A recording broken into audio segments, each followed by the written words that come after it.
ఆజ్ఞాపిస్తాడు. నీ ఇంట్లో ఏది తక్కువ కాకుండా ఆయన ఆజ్ఞాపిస్తేనే నీ ఇంట్లో అన్ని సమృద్ధిగా ఉంటాయి. ఆయన ఆజ్ఞాపించకపోతే ఏది నీ బ్రతుకులో నా బ్రతుకులో జరగదు. ఆయన ఆజ్ఞాపిస్తేనే అన్ని జరుగుతాయి. ఆయన ఆజ్ఞాపించేంత వరకు ఆయన మన మాట వింటూనే ఉండాలి. మనం ఆయన మాట వింటూనే ఉండాలి. మాట వినకపోతే ఆయన ఆజ్ఞాపించాడు. దేవుడు ఆజ్ఞాపించని నువ్వు ఉద్యోగం చేయగలుగుతావా? దేవుడు ఆజ్ఞాపించకపోతే నీ అప్పులు తీరుతాయా? దేవుడు ఆజ్ఞాపించకపోతే నీ బ్రతుకు బండిని నువ్వు కొనసాగించగలుగుతావా? దేవుడు నీకు దీవెన కలిగినట్టుగా ఆయన ఆజ్ఞాపిస్తాడు. ఆయన ఆజ్ఞాపిస్తాడు. ప్రియమైన దేవుని బిడ్డలారా, బైబిల్లో ఆయన కొంతమంది భక్తులకు ఆజ్ఞాపించాడు. ఆయన దేనికి ఆజ్ఞాపిస్తాడు? నీ రెక్కల కష్టానికి ఆజ్ఞాపిస్తాడు. నీ వ్యాధులకు ఆజ్ఞాపిస్తాడు. వ్యాధులు కలగకుండానట్లుగా, స్వస్థత కలుగునట్లుగా ఆయన ఆజ్ఞాపిస్తాడు.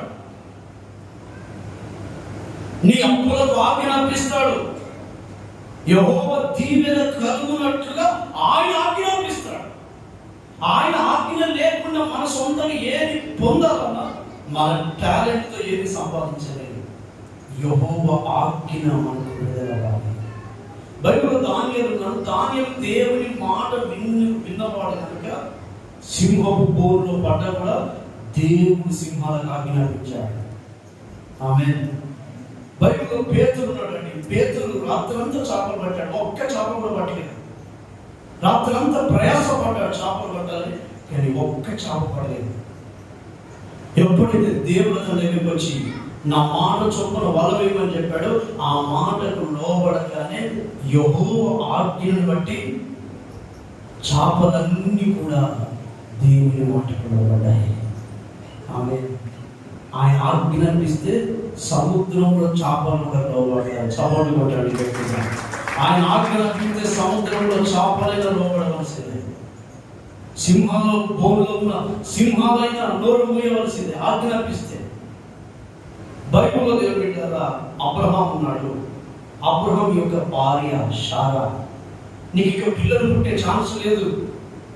ఆల్రెడీ ముసల్దానం అయిపోయావు. నీ గర్భం ఉడికిపోయింది. ఎక్కడికి రిపోర్ట్కి వెళ్ళినా కూడా ఆమెకు ఏ రిపోర్ట్ కూడా ఆమెకు సపోర్ట్ చేయట్లేదు. కానీ అబ్రహామును బట్టి దేవుడు ముసలితనంలో ఉన్న శారా గర్భానికి ఆజ్ఞాపించాడు. ఆమేన్. అందుకే ప్రభు అంటాడు, యెహోవాకు